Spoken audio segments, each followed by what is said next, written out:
또 다른 문제는 지금 문재인 정권이 뭐 투기 근절 대책을 마련한다고 해가지고 어떻게 보면은 유연적 과도한 대책까지 마련을 했는데 일단은 LH 땅 투기 사태로 인한 그 분노한 민심을 좀 달래보자. 네네. 그런 뜻 아니겠습니까? 그렇습니다. 근데 문제는 그런 대책을 마련하고 발표하는 사람들 최고위층이 LH 투기 사태와 별 다름없는 이 부동산 재테크를 한 사실들이 지금 다 밝혀지고 있어요. 네. 그 대표적인 게 저는 이해찬 아닌가 보여요. 이해찬 얼마 전에 윗물은 맑은데 아랫물이 흐리다는 거 아닙니까? 그런데 지금 보도된 거 보면은 자기 저 세종시에 있는 집이 엄청난 부동산 투자 이익을 봤다는 거 아닙니까? 그렇죠. 농지를 대지로 바꾸고 막 그러면서요. 네. 이해찬 아마도 전 대표는 노벨 물리학상을 받을 것 같아요. 아, 그래요? 그 지금까지의 물리의 법칙을 지금 다 파기시킨 거거든요. 윗물이 맑은데 아랫물이 뭐 흐리다? 이게 물이 이렇게 위에서 아래로 내려가는 것이 아니다라는 걸 지금 주장한 건데 아마도 이 법칙을 논문으로 쓰시면 진짜 그 물리학상 받을 것 같고요. 자, 나들목, 이해찬 나들목이라는 말이 생겼습니다. 이해찬이 이해찬 전 대표가 세종시에 땅을 샀는데 그 땅에서 50m 인근에 인터체인지, 그러니까 나들목이 생긴 거예요. 예비 타당성 조사에는 또 나들목이 없었어요. 근데 타당성 조사에도 없는 그게 나오면서 4천억 원이 증액이 됐다면서요. 그렇죠. 그 나들목 만드는데 또 증액도 시키고 해서 얼마죠? 어마어마하게 지금 그게 그 나들목이 이해찬 집에서 5km로 한 차로만 6분 거리에 있다는 거 아닙니까? 그렇죠. 그래서 세종시 전동면에 농지 1억 860만 원을 신고했죠. 만 원을 주고 네, 463평을 샀는데 네네. 그중에 농지 197평을 대지로 지목 변경하면서 28,200원 얻은 것이 86,000원으로 뛰어가고 4배가 뛰었잖아요. 4배가 뛰었군요. 21,400원이 86,000원.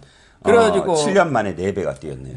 3억 5천만 원 정도의 또 이 소득을 일종의 부동산 재테크가 된 것이죠. 그렇죠. 예. 그래서 뒤돌아보면 이해찬이 맨날 세종시로 천도해야 된다라고 주장했잖아요.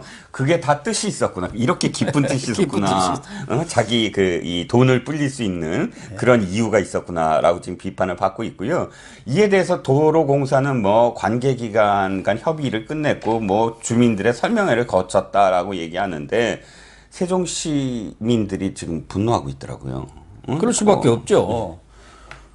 거기에 또 그 세종시 만든 행복청장이라고 있었지 않습니까? 행정중심복합도시 건설청장. 네네. 이 사람도 재직 시절에 국가산업단지 인근 거기에 또 땅을 사가지고 문제가 지금 되고 있잖아요. 네. 그러니까 이 사람이 먼저였던 것 같아요. 지금 이미 언론에 보도가 됐고 그래서 추적하던 어떤 상황이었고 그 추적하는 상황에서 지금 사실 이해찬의 땅 관련해서는 작년에 야당에서 문제 제기를 했었어요. 이 땅을 샀는데 이게 지금 투기의 목적이 있는 거 아니냐라고 했을 때 민주당이 당시에 어떻게 얘기했냐면 아니 봐라 이 땅을 투기한다는 거는 다 이 도로변이어야 되고 말이야 시내여야지 투기가 되는 거지 가봐라 그 산속이다.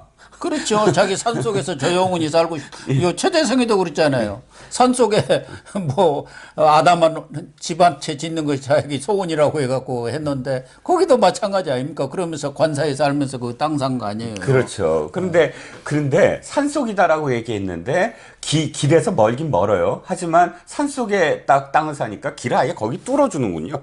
그러니까 그것도 본인이 당 대표 시절에 나들목이 생긴 거 아닙니까? 그렇죠. 개혁이 그렇죠. 계획이 생긴 거예요. 집권 여당 대표가 땅을 샀는데 바로 또 50m 인근에 나들목이 생기고 이게 우연이라고 할 수 있나요?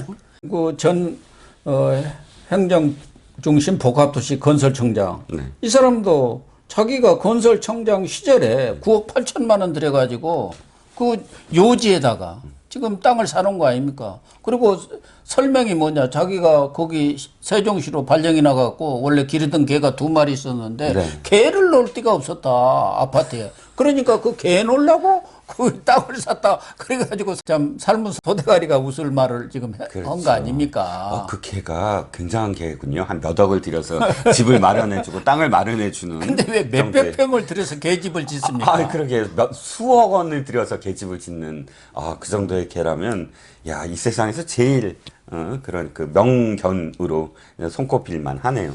특히 문재인 대통령이 엊그제 투기 근절 대책을 주재했지 않습니까? 네. 긴급. 네네. 그때 좀 웃기는 게 그 마스크를 썼는데 대통령이 거기다가 부동산 부패 청산 여길 딱 하고 왔는데 아무리 급하다고 해도 대통령이 뭐 그렇게까지 해야 합니까? 쉬워죠. 근데 거기다가 예. 본인은 양산 사저 짓는다 해갖고 농지를 이렇게 형질 변경까지 했는데 그게 앞으로 그런 농지 그런 투기는 철저히 방지하도록 하자는 것 하나하고 개발 지역에 묘목을 빽빽이 심어서 보상을 늘리는 그런 적폐 이런 부분을 철저히 단속하라 이렇게 했는데 그러니까 누가 누구한테 한 소리냐 이런 얘기가 나오는 거 아닙니까? 참여연대가 이번에 아주 정확한 말을 했어요. 참여연대가 참 똑바른 말을 한 건 처음이라고 보여지는데 이렇게 얘기하더군요. 부동산 관련해서 김상조 때문에 논평을 했는데 제발 부동산 관련해서 남의 일 이야기하듯이 이야기하지 마라. 네, 맞아요. 예, 유체이터 화법 쓰지 마라. 근데 진짜 이 대통령한테 하는 말치고는 똑부러진 말을 했네요. 아니 농지 취득 심사를 강화하라는데 본인은 어떻게 했습니까? 그 양산시 지살리에 10억 4천만 원 주고 산 그 땅 중에 599평 그 밭을 9개월 만에 형질을 변경해서 지목이 대지로 바뀌어버린 거 아닙니까? 거기서 또 3억 5천만 원의 차익이 추가 이득이 생겨버린 거예요. 추가 이득이 생겼죠. 근데 그것은 해명을 하기는 대통령 사전은 사실은 살기만 하지 처분을 못 한다 이렇게 했는데 왜 처분을 못 합니까? 팔 수 있죠.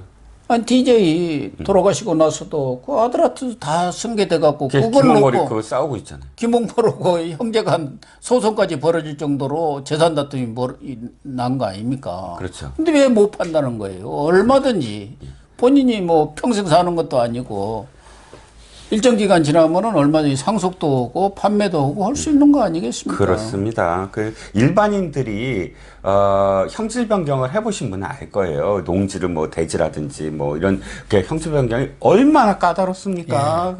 그 한 번에 되는 것도 아니고 그런데 지금 양산시가 변명을 하고 있지만 이 모든 과정을 또 명명백백하게 지금 밝히지도 않아요. 자료들도 다 공개를 해야 되는데 그래서. 곽상동 의원이 계속 지금 요구를 하고 있는데, 문재인 대통령이 이런 이 대책을 발표하기에 앞서서 자신의 문제부터 사실은 명명백백하게 좀 이야기를 해야 되지 않을까요? 본인도 본인 문제지만 그 천암도 성남시 고등동에 그린벨트 그 땅을 사가지고 보상비를 47억에 차익을 남겼고, 그렇죠. 우선 딸부터요, 다혜씨, 양평동 주택을 사가지고 다가구 주택 샀어요. 예, 다가구 주택을 사갖고 1년 만에. 1년여 만에 1억 4천만 원을 4천만 챙겼지 원, 않습니까? 예. 이게 부동산 투기고 능력자들이네요. 예, 부동산 재테크 아닙니까? 자기들은 그러면서 다른 사람한테는 아주 추상같이 이 칼날을 들이대고 있지 않습니까? 아니, 천암도 사실 뭐 자기가 농업을 하는 사람이고 하기 때문에 땅을 산 게 뭔 죄냐 하지만 보니까 전형적인 그 부동산 투자 고수던데요. 보니까 땅을 이 은행에서 어마어마한 돈을 대출을 받아서 땅을 사고, 그 다음에 그 팔아서 또 다시 더 큰 땅을 사고, 뭐 계속 이 땅을 성남 일대에 사면서 이 축적을 하셨더만요. 이게 농업으로 돈을 버신 게 아니라 땅 투자로 돈을 버신 분이 나는 농민이기 때문에 땅을 사도 된다? 이렇게 얘기하는 건 좀 모순이 아닐까요? 오늘 뭐 이렇게 보도된 내용 중에 새로운 것이 이제 송병기 네. 울산시 경제부시장을 그렇죠. 지냈지 않습니까? 네. 송철호 시장 시장에, 밑에서. 예. 근데 이분이 거기에 교통건설국장 시절에 또 쪼개기로 땅을 사가지고 엄청난 또 수익을 올렸더라고요. 그렇죠. 저는 이번에 사실 저 부동산 투자 잘 몰랐는데 이 지분 나누기 확실하게 배웠습니다. 아, 지분을 이렇게 나눠서 투기를 하는구나. 네 사람이 지분을 나눠서 땅을 샀답니다. 그래서 2014년 12월 북구 신전동에 땅을 샀는데 4억 3천만 원에 샀다가 자그마치 3억 6천만 원의 시세 차익을 얻었더만요. 문제는 땅 살 수 있고 땅이 오를 수도 있습니다. 하지만 자신의 직위를 이용해서 압력을 넣거나 그러면 안 되죠. 그런데 보니까 교통건설국장 당시인데 주택건설 사업 계획을 여기 승인을 자기가 했더만요. 그렇죠. 자기가 산 땅에 셀프 승인을 한 셈이죠. 그리고 그 도로 내라고 그렇죠. 사업비 그 앞에 자기 땅 지나가는 그 앞에다가 북구청이 그 있는 땅이니까 북구청에 거기에 20억 원을 또 교부금을 줬더구만. 그렇죠. 그러니까 그 자리에서 정보 있죠. 시청 예산이 있지 않습니까? 시 예산. 네, 시 예산. 이걸 자기 마음대로 또 자기 편할 대로 자기 땅 교부해주죠. 있는 대로 교부금 줘갖고 땅값 올리고 이런 일들이 지금 왜 송병기만 있겠습니까? 드러난 것이 그렇지 이런 게 비일비재한 것 아니겠습니까? 그렇죠.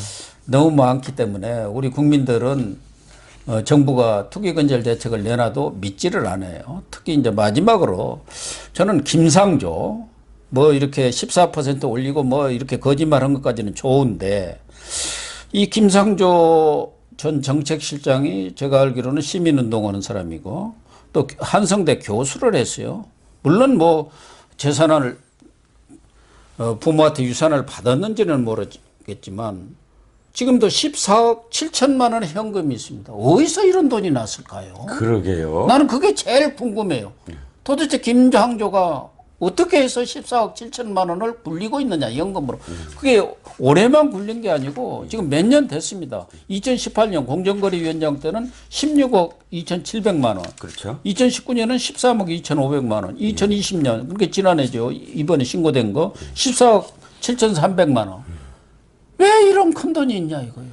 아니 그 참여연대 경제민주화 부위원장 시절에 그렇게 재벌들 욕하고 그렇게 재벌 저격수라겠죠. 강남 사는 사람들을 뭐 욕하고 그랬어요. 나중에 청문회 때 보니까 자기도 강남에 아파트가 있더만요. 청담동에. 네. 그리고 뭐 위장전이면 말할 것도 없고 목동에 부동산 다운 계약서를 또 작성했더만요. 아, 그래요? 예. 그것까지 몰랐습니다. 아니 이 부동산과 관련돼서 이렇게 능력자였어요. 보니까 그 청문회 때도 비판을 엄청나게 많이 받았잖아요. 그런데 공정거래위원장 딱 되자마자 취임 일성으로 딱 한다는 말이 나는 을의 눈물을 닦아주겠다.